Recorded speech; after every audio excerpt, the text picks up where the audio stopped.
İşğaldan azad olunan ərazilərdə əzəli torpaqlarına qayıdan vətəndaşlara dövlət xidmətlərinin daha rahat, əlçatan və şəffaf formada təqdim edilməsi məqsədi ilə tədbirlər davam etdirilir.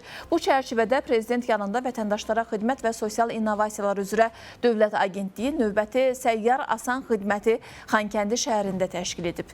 İyulun 23-nədək vətəndaşlar şəxsiyyət vəsiqələrinin verilməsi və dəyişdirilməsi, ümumvətəndaş pasportlarının verilməsi və dəyişdirilməsi, sürücülük vəsiqələrinin dəyişdirilməsi, vətəndaş vəziyyəti aktlarının, dövlət qeydiyyatı, notariat xidmətləri, əmlak xidmətləri və əmək pensiyalarının təyin edilməsi xidmətlərindən yararlana bilərlər.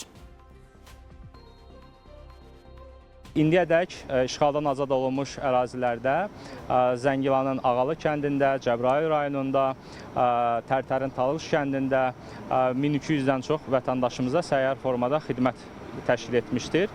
Ümumiyyətlə isə səyyar asan xidmət avtobusu vasitəsindən bugünədək 3 milyon 380 mindən çox vətəndaşa səyyar xidmət təşkil edilmişdir. Tərcümə təsdiq xidməti ilə bağlı yanaşmışdım. Problemi qısa müddətdə həll elədim. Düşünürəm ki, səyyar asan xidmət kifayət qədər yararlı və operativ şəkildə xidmət göstərir. Buna görə də təşəkkür edirəm.